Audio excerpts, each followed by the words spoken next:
My parents handed my nephew a brand new drone and gave my daughter a pair of oven mitts. I didn't cry. I didn't make a scene. I just stood there in their living room in Oakville, holding a glass of eggnog I hadn't touched, watching my 8-year-old try to figure out if oven mitts were supposed to be funny. She wasn't laughing. Neither was I. My name is Sylvie. I'm 31 years old. I'm a software architect at a mid-sized SaaS company in Toronto. I have a daughter named Chloe who reads chapter books at a grade 6 level and still asks me to check under her bed every night. And until about 6 months ago, I still believed that if you were patient enough and kind enough and quiet enough, your family would eventually see you. I was wrong, but I'm getting ahead of myself. My parents moved to Oakville from Quebec when I was 12. My dad worked in commercial real estate. My mom stayed home. There were two of us kids, me and my brother Damien, who is 4 years older, louder by about 40 decibels, and has spent his entire adult life borrowing money from people who love him and calling it networking. Damien married Priscilla 8 years ago. She's the kind of person who uses the word legacy in casual conversation. They have a son, Brody, who is 10 and has been told since birth that he is exceptional. Not in a quiet, this child has something special way. In a loud, public, every family gathering way. My parents started calling him the future of this family when he was 4. I thought it was a phase. It was not a phase. Chloe was born 2 years after Brody. Different dad, my ex, who is a decent person but a poor romantic match and has been consistently present in Chloe's life, which matters more than anything else. When Chloe was born, my mom said she was sweet. When Brody was born, my mom said she was sweet. I'm not exaggerating. There was a speech. There were photographs framed before the umbilical cord was cut. I stopped expecting equal treatment a long time ago. What I didn't stop doing was showing up, because Chloe loved her grandparents and I wasn't going to take that from her. That Christmas Eve, she wore her red dress. She picked it out herself at the mall in Burlington 2 weeks earlier and had been talking about wearing it to Grandma and Grandpa since the moment she hung it in her closet. She did a little spin in the front hallway when we arrived. My mom smiled and said she looked so grown up. Priscilla looked at her dress like she was calculating its resale value. We did the usual things. My dad made his mulled cider. My mom put out the cheese board she puts out every year, the one with the fig jam and the rosemary crackers. Brody ran circles around the main floor, while Chloe sat at the kitchen island and helped my mom arrange the shortbread cookies into a pattern she'd invented herself. Spirals inside spirals. She explained the geometry of it to my mom with complete seriousness, and my mom said, "That's cute, sweetheart," and turned back to Damien and Priscilla's conversation. The gifts were supposed to happen after dinner. My dad had been building it up all evening, doing this thing he does where he keeps touching the wrapped packages under the tree and saying, "Just wait, just wait."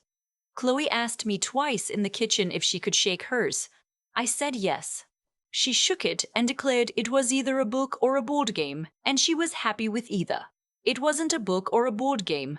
After dinner, my dad sat in his chair by the fireplace, the way he always does, like a man who has rehearsed being the patriarch. My mom handed him the gifts one at a time. There were 3 large boxes for Brody. One was the drone, a proper camera drone, the kind that sells for around $400, with a branded carrying case and a card my dad signed that said, "For our future leader." Brody did not look surprised. He looked like someone who had been told what he was getting and was now performing gratitude for an audience. Chloe got a set of oven mitts, printed with cartoon vegetables, the kind of thing you grab off a sale rack at HomeSense without thinking. There was no card.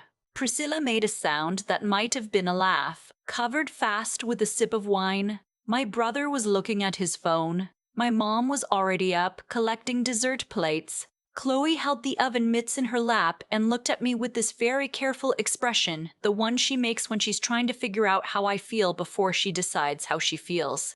She's done that since she was 3. It breaks my heart every time. I smiled at her. I said, "Those are pretty cool, Bug."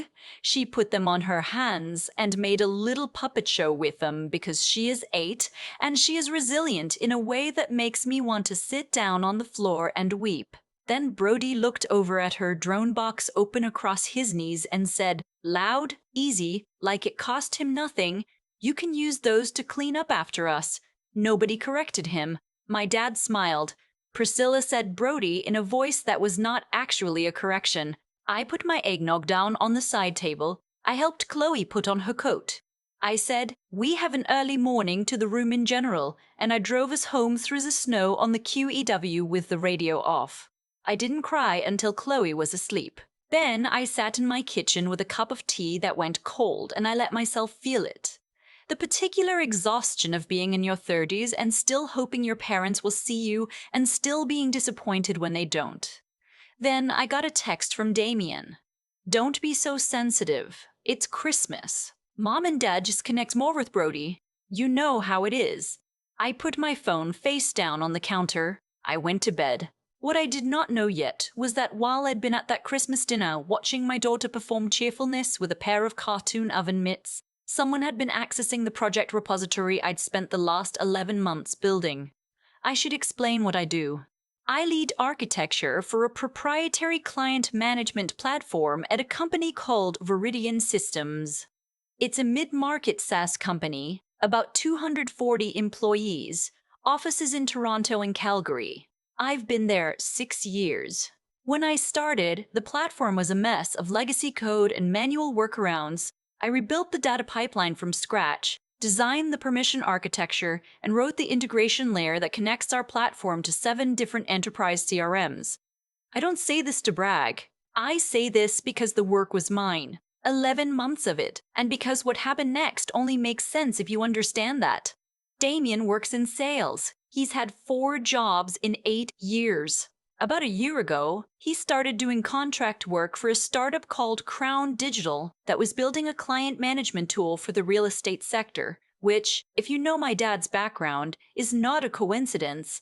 My dad had invested in Crown Digital through a numbered company he and his friend set up after retirement. He hadn't mentioned this to me. I found out later.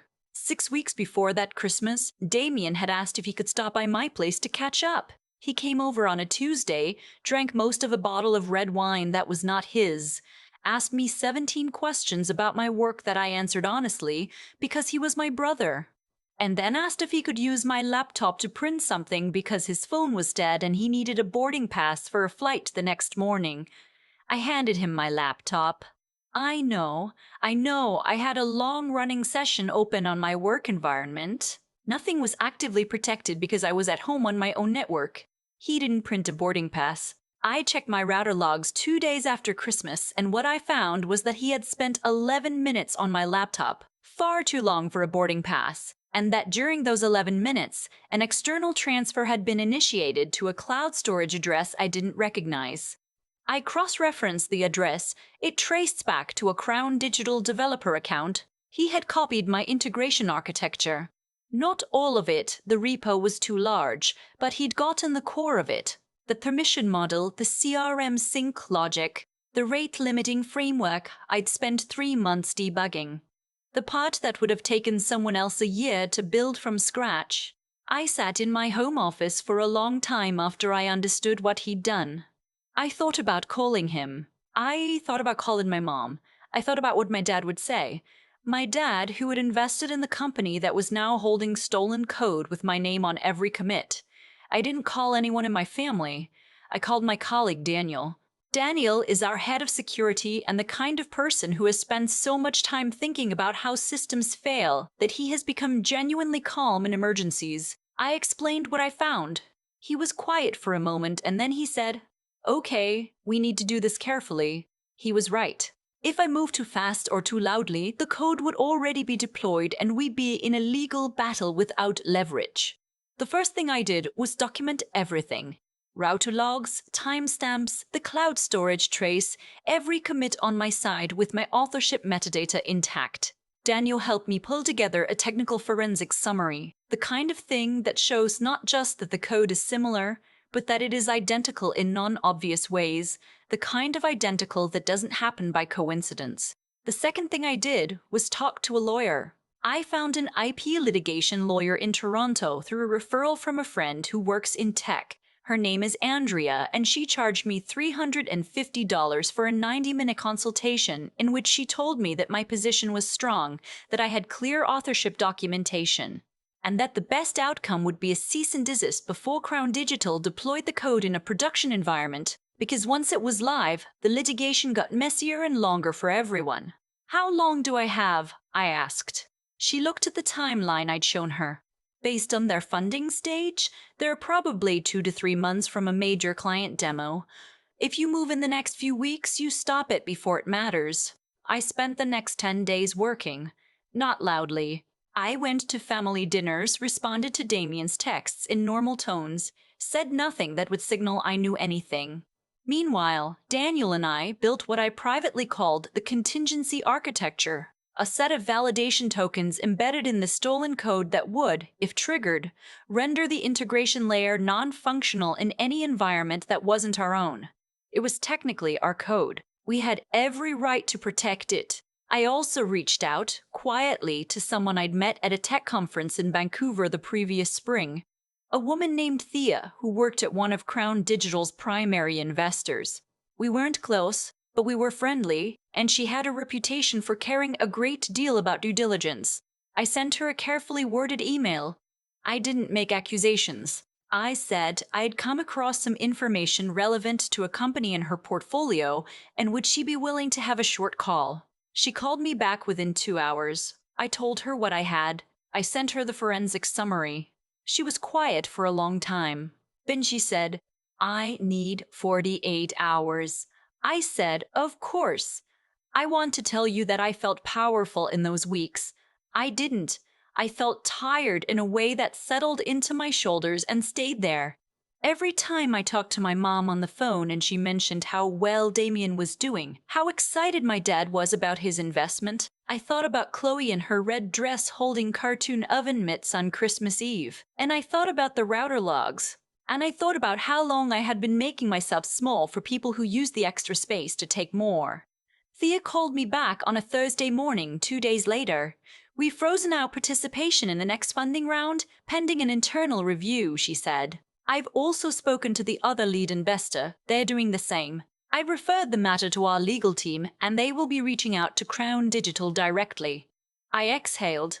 "I want you to know," she said, "that I'm sorry this happened to you.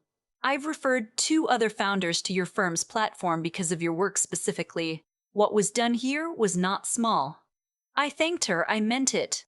Andrea sent the cease and desist that afternoon.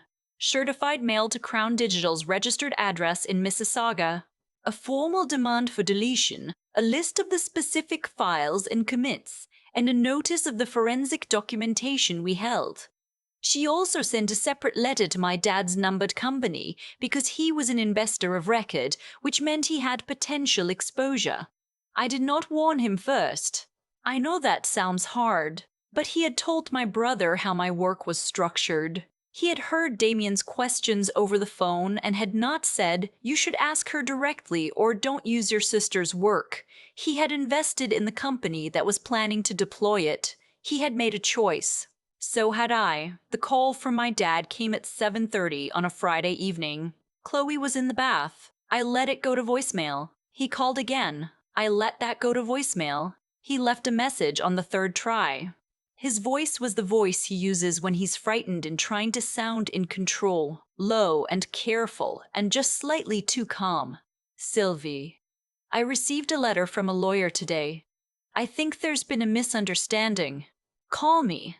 I called him back on Saturday morning after I dropped Chloe at her dad's for the weekend. The conversation was not long. I told him what I had found.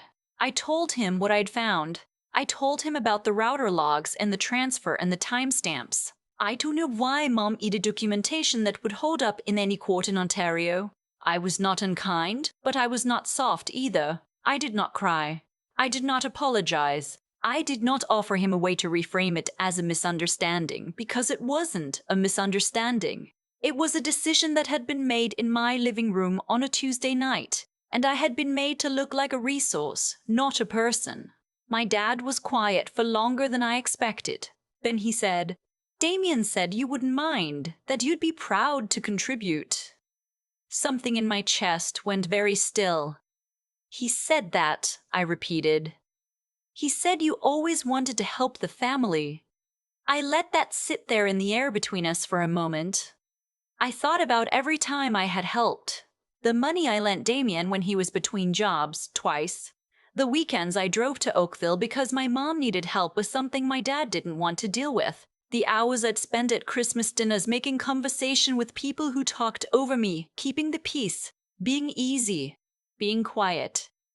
"Dad," I said, "I need you to hear this clearly. I did not give permission. My work was taken from my computer without my knowledge. And the fact that Damien told you a story that made it sound okay does not make it okay. That's not how intellectual property works. That's not how anything works." He said he would talk to Damien. I said I hoped he would. Crown Digital's legal team responded to Andrea's cease and desist within the week. They denied intentional infringement, which is standard, but they agreed to delete the files and provide written confirmation of deletion, audited by a neutral third party. They also agreed to a settlement that covered my legal costs and included a non-disparagement clause running both directions. Andrea said it was a better outcome than most people get in half the time. The key, she told me, was moving fast and having the documentation clean. Damien texted me 3 days after the cease and desist landed. "I can't believe you did this to the family. I read it twice. I didn't respond. My mom called on a Sunday. She said she didn't understand exactly what had happened, but that things had become very complicated, and she hoped I would be willing to talk to Damien and work it out, because he was very stressed and it was hard to watch." I said, "Mom, Damien stole 11 months of my work and used it to benefit a company Dad invested in without telling me." She said, "Well, you know how Damien is." I said, "Yes, I do. I haven't been back to their house in Oakville since Christmas." Chloe has seen her grandparents twice, once at a neutral location, a cafe in Burlington that my mom suggested and I agreed to because Chloe wanted to see them and Chloe is 8, and she should not have to manage the fallout of what adults do. Both times, my mom hugged Chloe too long and my dad looked at me with an expression I couldn't fully read. I didn't make it easy or hard, I just sat with my tea. Thea sent me a message about a month later. She'd flagged my work to 2 other venture-backed companies in her network who were looking at client management platforms. One of them reached out directly. The conversations are still early, but the pipeline is real. I'm not going to tell you this story has a clean ending. My brother has not apologized. My parents have not fully reckoned with what happened. I still feel, some mornings, the particular weight of being in a family where one child is the future and another child is the infrastructure. But I also know something now that I didn't know on Christmas Eve, standing in my parents' living room watching Chloe put on oven mitts. I know what my work is worth. I know that the people who understand that are not necessarily the people you were born to. And I know that when someone tells you that you exist to serve the people who hold the keys, the most powerful thing you can do is quietly, carefully, completely change the locks. I keep thinking about Chloe in her red dress, putting on those oven mitts and making puppets out of them because she didn't know what else to do. 8 years old and already finding a way to turn something dismissive into something playful. I don't know if I taught her that or if she just came that way, but watching her do it broke something open in me. The part that had been telling itself for years that keeping quiet was the same as keeping the peace. It isn't. I know that now. What happened with Damien and the code? That didn't come out of nowhere. It came out of a long pattern of me being available, being useful, being the one who shows up and doesn't ask for much in return. I had made it easy to take from me because I kept absorbing the cost without naming it. And when someone around you learns that there are no consequences to taking, they take more. That's not a mystery, that's just cause and effect, playing out exactly as it was always going to. The hardest part wasn't the legal process. Andrea was calm and thorough, and the documentation held. The hardest part was sitting across from the reality that my dad had known, on some level, what was happening. That his investment and Damien's access and my work were all connected, and had chosen not to ask the question that would have made that connection visible. Some people call that willful ignorance. I just call it a choice, and choices have weight. What I had to reckon with was my own choices too. I had prioritized being loved over being honest. I had let the gap between what I contributed and what I was given go unnamed because naming it felt ungrateful. But there is nothing grateful about shrinking yourself to fit a story that was never really about you. The people in that living room on Christmas Eve were not seeing me. They were seeing a supporting role they'd cast me in a long time ago, and I had kept showing up to play it. The thing that changed, the thing I want to hold on to, is that I didn't blow it up in anger. I documented. I talked to Daniel. I called Andrea. I reached out to Thea carefully and honestly. Every step I took was grounded in what I actually knew to be true, not what I wished were true or feared might be. That kind of clarity, the kind that comes from facing something directly without flinching, is something I want Chloe to see in me. Not the revenge, the steadiness. She's going to face people in her life who underestimate her, people who look at what she's built and think it exists for their benefit. I can't protect her from that. But I can show her what it looks like to respond with your wits intact and your integrity still in place.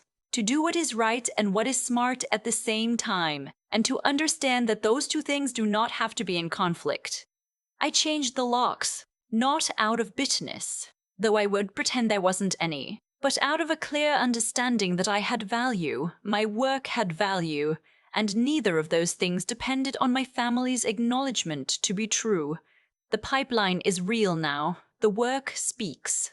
And Chloe still makes puppet shows out of whatever she's handed. I'm starting to think she's the wisest one in the family.